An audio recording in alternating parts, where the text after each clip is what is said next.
मंगल मंगल करण वीतराग विज्ञान नमो ताहि जाते भगे अरहंतादि जो विद्यादि सागर सुधी जो विद्यादि सागर सुधी गुरु हैं हितैषी शुद्धात्म में निरत नित्य हितोपदेशी वे पाप ग्रीष्म ऋतु में जल हैं सयाने पूजूं उन्हें सतत केवल ज्ञान पाने पूजूं उन्हें सतत केवल ज्ञान पाने। बोले भगवान महावीर स्वामी के, आचार्य कुंद कुंद स्वामी के, आचार्य गुरुवर विद्यासागर मुनि महाराज की।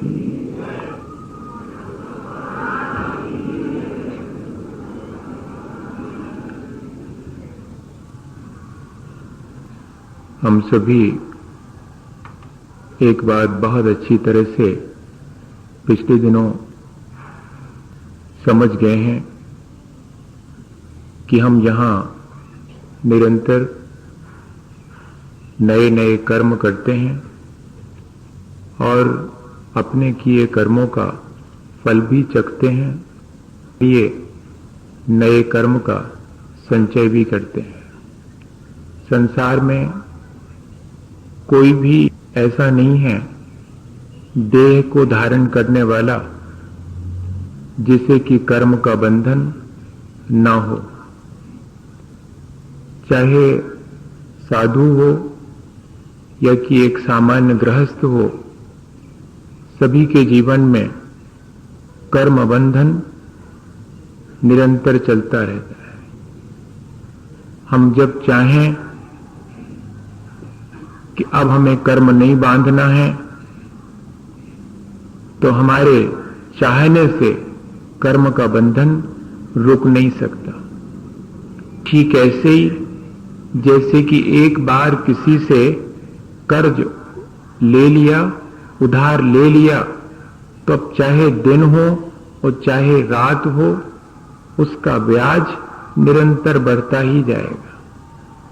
हम चाह करके भी उसको रोक नहीं सकते। ठीक ऐसे ही यह कर्म की प्रक्रिया निरंतर चलती रहती है।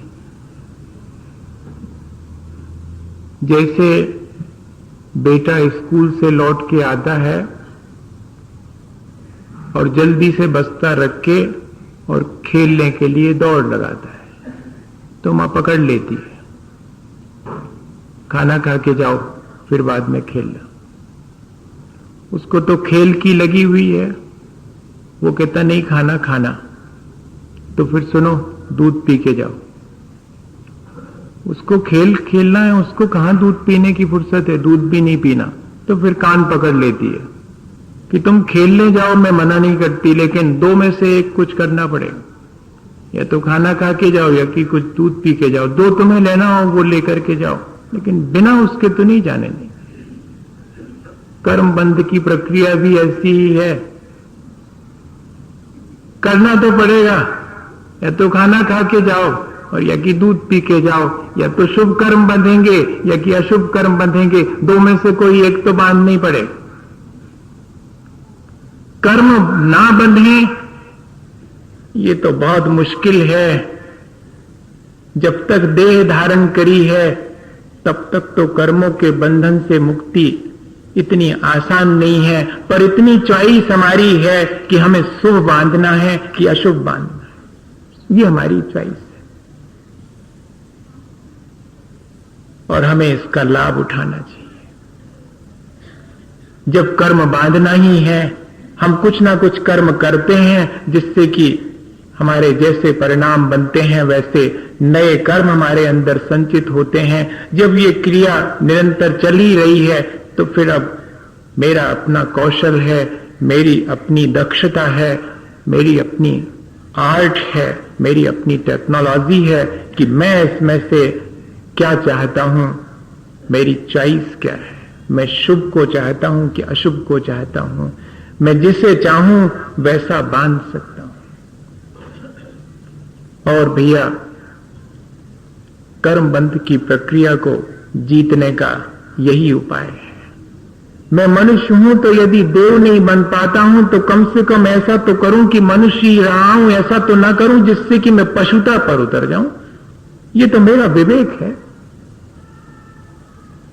तो मुझे अगर कर्म बांधने ही है तो ऐसे बांधूं जिससे कि देवत्व को प्राप्त करूं, ऐसे बांधूं कि कम से कम अपने भीतर की मनुष्यता तो बरकरार रही आए। ऐसे खोटे कर्म तो नहीं बांधूं जिससे कि मुझे पशुता की तरफ या कि नरक की तरफ उतरना पड़े। बस ये हमें अब अपने कर्मों को जीतने के लिए प्रक्रिया करनी है। संसार के घात प्रतिघात से बचने का नाम यही है कि संसार के जो घात प्रतिघात हैं वे मुझे निरंतर अशुभ में ले जाते हैं। मैं संसार के घात प्रतिघात से बच के परोपकार में लग जाऊं। कर्मों को जीतने का तीसरा उपाय ये हमारे हाथ में। पहला उपाय कल हमने विचार किया था, दो उपायों पर हमने विचार किया था कि बाह्य वातावरण से जितनी जल्दी हो सके सामंजस्य बिठा लेना चाहिए, कॉम्प्रोमाइज और एडजस्टमेंट करके आगे बढ़ जाना चाहिए। कौन पड़े झगड़े में। मैं सबकी सब बातें चुपचाप मान लेता हूं। लोग कहते हैं सब बातें चुपचाप मानते जाना कमजोरी है, तो मैं उनकी ये बात भी मान लेता हूं। क्या करूं, मैं कमजोर हूं, मेरे से व्यर्थ लड़ा नहीं जाता। ये एक बार हमारे जीवन का हम सूत्र बना ले, ऐसी कमजोरी हमें स्वीकार है। कम से कम व्यर्थ के घात प्रतिघात से तो बच जाएंगे। तो पहला उपाय कर्मों को जीतने का यही था। और दूसरा उपाय था कि मेरी प्रतिक्रिया से बच तो पाता नहीं हूं, प्रतिक्रिया तो करनी ही पड़ती है संसार में, लेकिन मेरी प्रतिक्रिया कम से कम हो और जितनी भी हो वो सब पॉजिटिव हो, सकारात्मक हो, रचनात्मक हो, कंस्ट्रक्टिव हो, किसी का उससे हानि ना हो। मैं प्रतिक्रिया इस तरह की करूं। और तीसरी कर्मों को जीतने की प्रक्रिया है कि मैं देखूं कि मेरे कर्मों की जिम्मेदारी तो है, पर उसमें से शुभ को चुनना है कि अशुभ को। तो दिन भर में ज्यादा से ज्यादा मैं शुभ कर्मों को चुनूं, जो मुझे करना है वो शुभ ही करूं और अशुभ से बचूं। संसार के घात प्रतिघात में तो सिर्फ अशुभ की तरफ ही बढ़ना होता है। उसको जरा अपन समझेंगे कि क्या है संसार का घात और प्रतिघात। अभी पहले ये समझ लें कि मैं अपने कर्मों को कैसे शुभ करूं और कैसे अशुभ कर्मों से बचूं। जैसे ही अगर हम अशुभ कर्म से नहीं भी बच पा रहे हैं और यदि हम शुभ कर्म करना शुरू कर देते हैं तो अशुभ कर्मों का दबाव अपने आप कम होने लगता है और शुभ का डोमिनेट हो जाता है। अगर मुझे अपने शुभ कर्मों को बढ़ाना है तो फिर मैं जब भी विचार करूं तो दूसरे के हित का विचार करूं। ऐसा विचार ना करूं जिससे कि बैर विरोध कलह और असंतोष बढ़े। मैं अगर बोलूं तो ऐसी वाणी बोलूं जिससे कि दूसरे का और मेरा अहित ना हो, जिससे कि वातावरण में क्षोभ उत्पन्न ना हो। मैं अगर शरीर से कोई क्रिया करूं या कि जितने भी मुझे साधन मिले हैं अपने संसाधन दिन भर के उपयोग के, उन सब का ऐसा उपयोग करूं जिससे कि मेरे आसपास के परिवेश में और अव्यवस्था ना फैले, मिसमैनेज ना हो मेरे अपने शरीर से और मेरे अपने उपयोग में आने वाले साधनों से। क्या मैं इस तरह से अपने वर्तमान के कर्मों को एक दिशा दे सकता हूं? दे सकता हूं। अगर ध्यान में बना रहे तो फौरन हम अपने मन, वाणी और शरीर के द्वारा शुभ क्रियाओं को बढ़ावा दें। शुभ क्रियाओं को बढ़ावा देने से अशुभ का दबाव हमारे ऊपर से कम होता चला जाता है। अगर किसी बच्चे की संगति खोटी हो जाती है तो हम क्या उपाय करते हैं? उस खोटी संगति से बचाने का उपाय नहीं करते, उसको कहीं ना कहीं किसी जगह और लगा देते हैं। बिगड़ रहा है, ब्याह कर दो, हो सकते समर जावे, बहु सुधार ले। क्या मतलब हुआ? अशुभ से बचाने का एक ही उपाय है कि मैं उसको कहीं शुभ में लगा दूं, मैं उसको कहीं एंगेज कर दूं। भैया ऐसे ही जुगत अपने भीतर भी करनी पड़ेगी। अपने मन की कुटेव को सुधारने का यही उपाय है। वो तो बार बार वहीं जाता है। आचार्य महाराज ने लिखा है कि इस मन की क्या कहें, इसकी चाल तो स्वान के समान है। कितनी बढ़िया बढ़िया चीजें खिलाओ, लेकिन आखिरी में जाके नाली का पानी पीता और गंदगी खाता है। इस मन की कुटेव है, ये इस मन की चाल है। ये हमेशा अशुभ के संस्कार से ग्रसित है, इसलिए अशुभ में जाता है। उपाय उसको बचाने का यही है। अब जंजीर से बांध के तो किसी को रखा जा सकता, लेकिन मन को तो नहीं जंजीर से बांध के रखा जा सकता। तो इसको बांधने का उपाय सिर्फ यही है कि मैं इसको शुभ कार्यों में लगाए रहूं। ये सारे जो भी अपन विभिन्न अवसर आते हैं, उन सब में जो धर्म ध्यान करने की शुरुआत करते हैं, उसका उद्देश्य क्या था? अपने कर्मों को जीतने का उद्देश्य ही था कि मैं जितना ज्यादा से ज्यादा शुभ कार्यों में लगा रहूंगा, उतना ही मैं अशुभ से बच गया। घंटे भर यहां बैठे हैं, संसार के प्रपंच से अपने आप बच गए। कहना नहीं पड़ा कि मैं 1 घंटे के लिए संसार छोड़ता हूं। कह के आए क्या? कोई नहीं कह के आया होगा कंपाउंड के भीतर, मैं तो घंटे भर प्रवचन सुनने जा रहा हूं। मैं प्रवचन सुन रहा हूं, इसका मतलब है कि मेरा संसार का प्रपंच छूट गया है। इसलिए सबसे अच्छा उपाय है कि अगर जब मुझे कर्म कर शुभ कार्य लगाऊं, आर के कार्य में लगाऊं, योगा कर्म सुकौशलम, कर्म की कुशलता ही ध्यान है, योग है, ऐसा लिखा हुआ है। वो कर्म की कुशलता क्या है, ये जरा समझ लें। जैसे भैया किसी की आंख ना हो तो क्या उसको देख करके हम अपनी आंख फोड़ लेते क्या? किसी के हाथ ना हो तो क्या अपना हाथ तोड़ लेते? किसी के पैर ना हो तो अपना पैर तोड़ लेते हैं? ऐसा तो कोई नहीं करता। तो फिर दूसरे को गुस्सा आता तो हम क्यों गुस्सा करते? अब आ गया समझ में? बड़ा कठिन है। इतना ही है।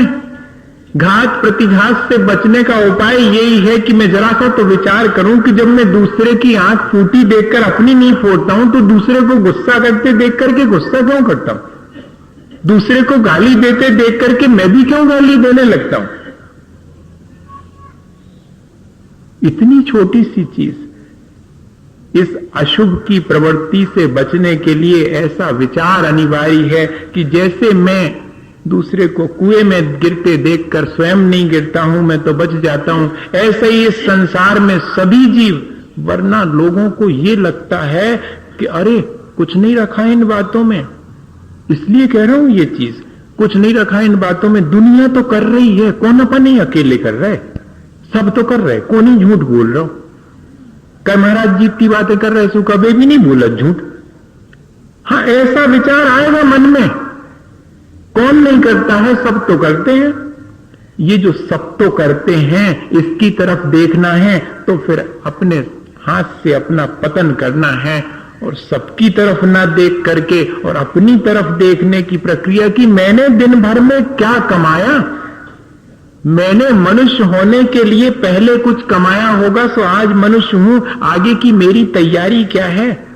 या तो पशुता की तरफ जाऊं, या कि नरक में जाऊं, या कि देवत्व की तरफ ऊंचा उठूं। ये अगर हमारे मन में विचार आ जावे तो फिर हम आसानी से परोपकार या कि शुभ कार्यों में अपने मन को लगा सकते हैं।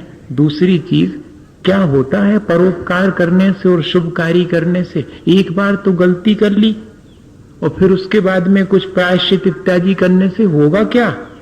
बहुत कुछ होता है।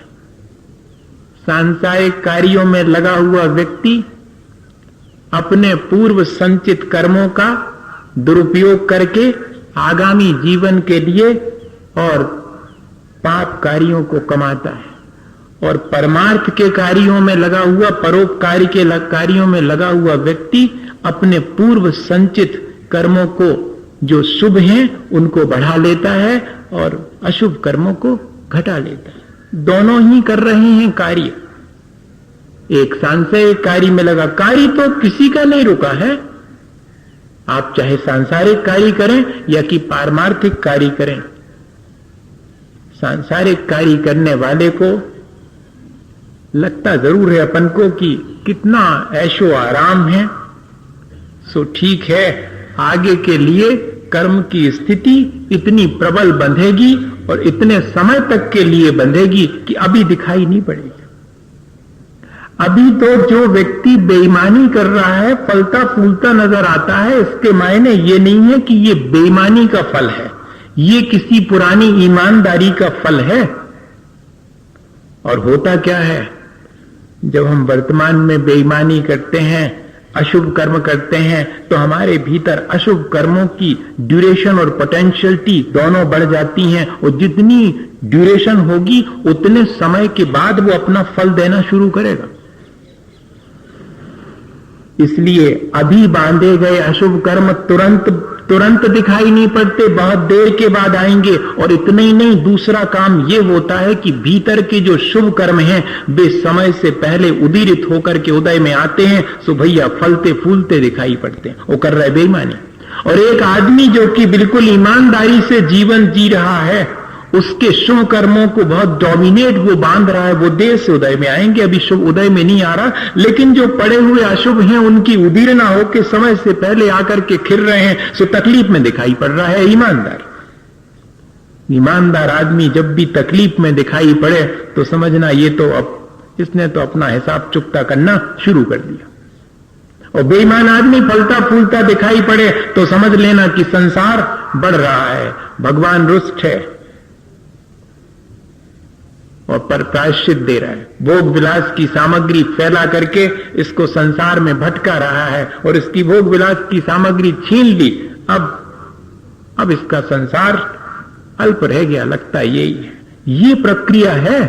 जब भी हम इस बात का विचार करें, शुभ और अशुभ का, और वर्तमान को देख करके उससे मिलान करें, तो ध्यान रखना शुभ का फल शुभ ही है, अशुभ का फल कभी शुभ नहीं हो सकता और कभी शुभ का फल अशुभ भी नहीं हो सकता। ये चीज हमारे मन में हमेशा ध्यान में रहे और हम शुभ की तरफ आगे बढ़ते चले जाएं। एक छोटा सा उदाहरण है, उससे शायद बात समझ में आए, और घात प्रतिघात की बात भी समझने के लिए एक छोटा सा उदाहरण अपन देखेंगे। और आज अपनी बात कर्मों को जीतने की इतनी हो जाएगी, कल तो सामान्य से विषय पर अपन चर्चा करेंगे और फिर इसको फिर कंटिन्यू करेंगे। इस प्रक्रिया को एक दिन का गैप भी होना चाहिए, 5-6 दिन से लगातार जो है एक दिन का गैप, मतलब कल किसी जनरल उस पर बैठेंगे अपन, कल अपन संडे एंजॉय करेंगे संडे का। नहीं तो इतने थक गए, वो कह रहे थे कि आप इतनी कठिन कठिन बात बताते चले जा रहे हैं और हम तो बहुत मुश्किल में पड़ गए। नहीं, आप थोड़ा सा एक दिन की अपन आज इतनी चीज और समझ लेवें।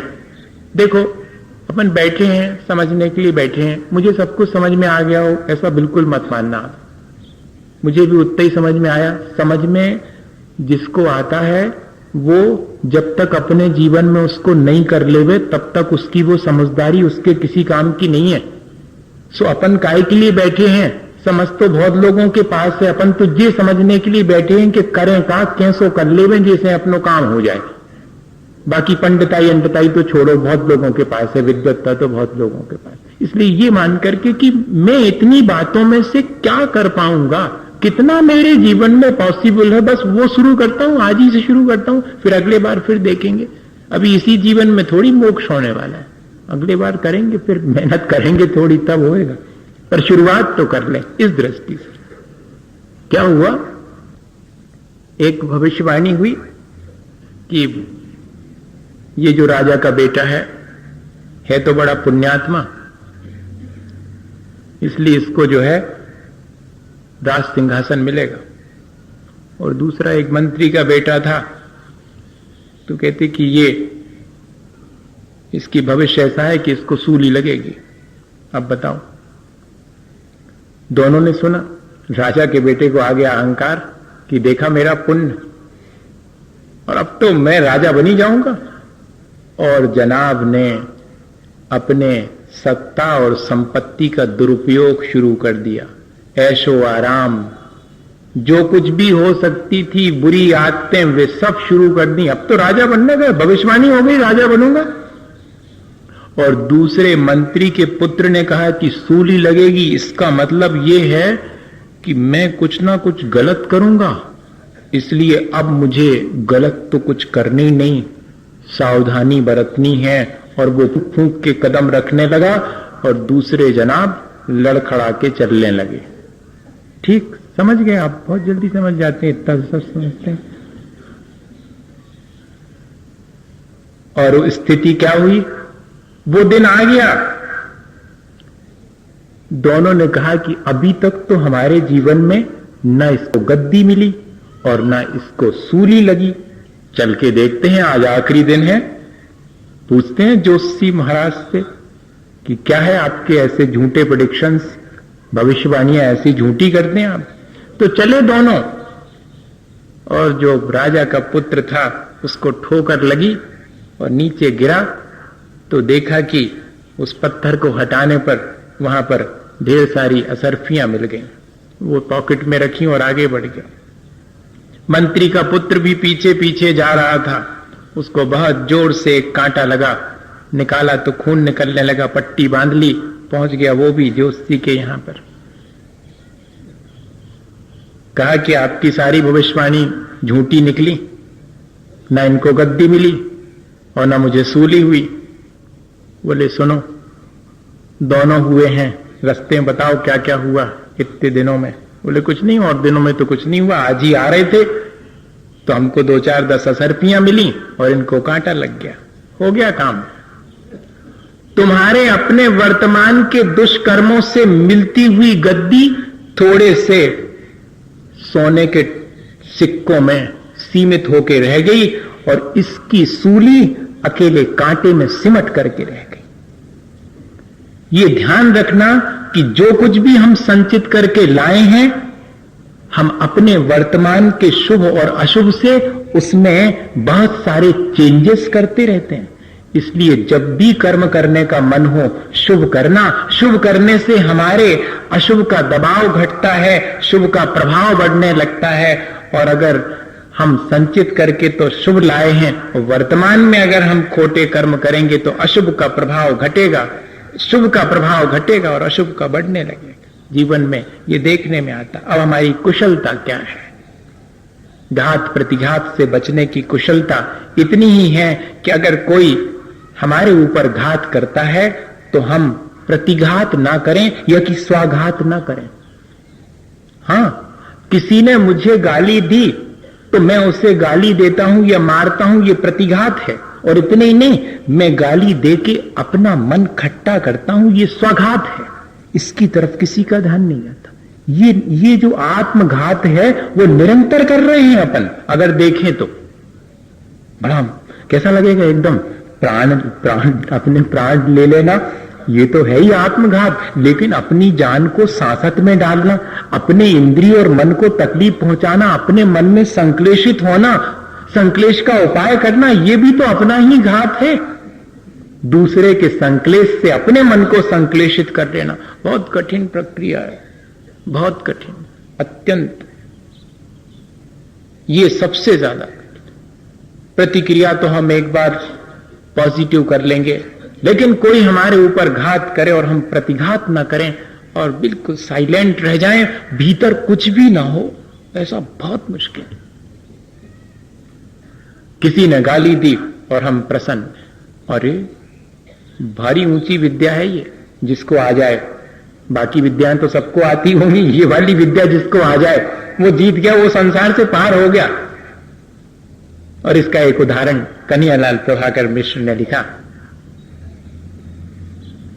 ऐसा जीवन में एक सामान्य गृहस्थ के भी संभव हो सकता है। क्या मैं तो ऐसी चीजें पढ़ता रहता हूं और मुझे लगता है कि हम लोग कितनी बातें जानते हैं, लेकिन एक सामान्य व्यक्ति इस घात प्रतिघात की प्रक्रिया से कैसे अपने को बचा लेता है, उन्होंने लिखा उनके अपने जीवन की घटना कि मेरे एक अच्छे बहुत मित्र और इतने पक्के मित्र कि कोई सोच भी नहीं सकता कि दोनों में कभी आपस में कोई तकरार हो सकती है, लेकिन ऐसा हुआ कि मित्र की जीवन साथी नहीं रही और मित्र की एक ही बेटी, उसके ब्याह की चर्चा थी। जिम्मेदारी मित्र के नाते मेरी भी थी, तो मैंने अपने रिश्तेदार के बेटे से और उस बेटी के ब्याह की चर्चा चलाई और मामला कुछ खटाई में पड़ गया और हम दोनों के बीच में तकरार हो गई। घटना इतनी होता है जिंदगी में, इस तरह से बहुत होता है। और उन्होंने लिखा कि 4 लोग और जो तैयार ही खड़े थे, अगर 2 लोगों की दोस्ती हो तो ये ध्यान रखना कि 4 लोगों की आंख लगी हुई है। महिमा मृगी कौन सुकृत की विषखण खल विदवाची। महिमा और मृगी दोनों सावधान रहें। जंगल में घूमती हुई हिरनी हमेशा ध्यान रखे कि शिकारी का बाण उसका पीछा कर रहा है, और जो सुकृत कर रहा है, जो पुण्यकारी कर रहा है, वो हमेशा ध्यान रखे कि 4 खल लोगों की आंख उसके ऊपर लगी है। ये ध्यान रखना, ये संसार है।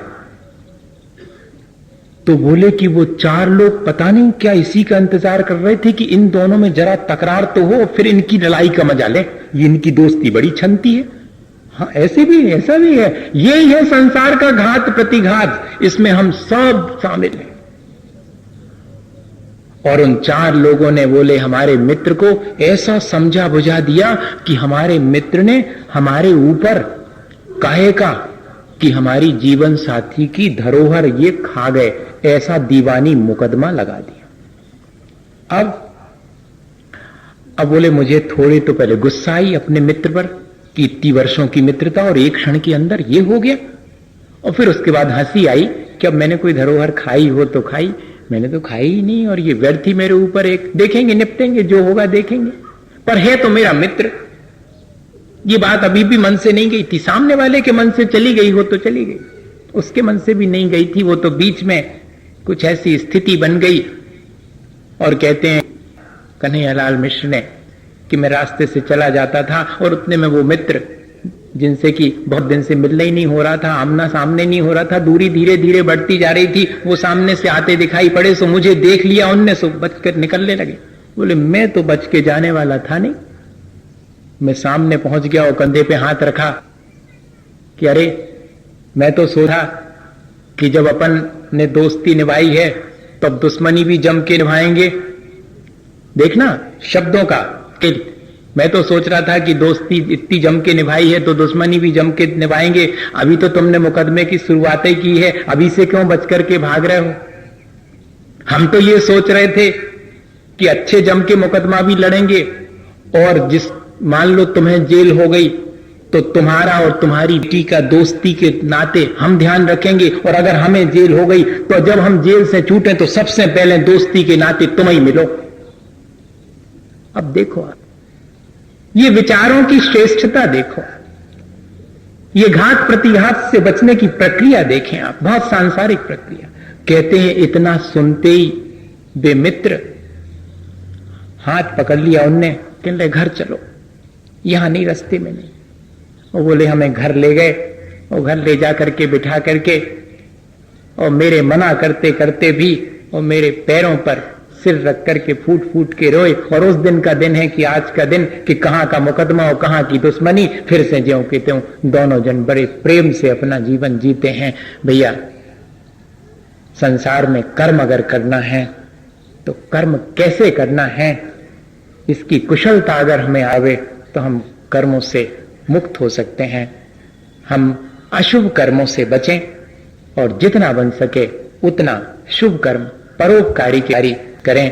अगर कोई हमारे प्रति हार भी करे तब भी हमारी सज्जनता है कि हम उसके प्रति सद्भावना और सद्व्यवहार अपना बनाए रखें, तो जीत हमारी है। वरना तो यहां सब हारे हुए हैं और हमेशा से अपने कर्मों से हारते आए हैं।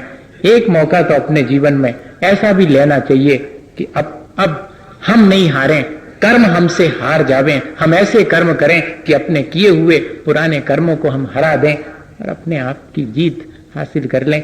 ऐसी स्वतंत्रता हमारी है कि हम कर्म करने में भले ही स्वतंत्र ना हो, लेकिन कर्मों को कैसे करना है, भले करना है कि बुरे करना है, इसमें तो हमारी अपनी स्वतंत्रता है। इसी भावना के साथ कि हम कर्मों को जीतने की इस प्रक्रिया को अपने जीवन में जितनी बनेगी उतनी करेंगे। बोलिए आचार्य गुरुवर विद्यासागर मुनि महाराज की। हे गुरुवर शाश्वत सुख दर्शक यह नग्न स्वरूप तुम्हारा है, जग की नश्वरता का सच्चा दिग्दर्शन करने वाला है। जब जग ऋषियों में रच पच कर गाफिल निद्रा में सोता हूँ, अथवा वह शिव के निष्कंटक पथ में विषकंटक बोता हो। अर्ध निशा का सन्नाटा वन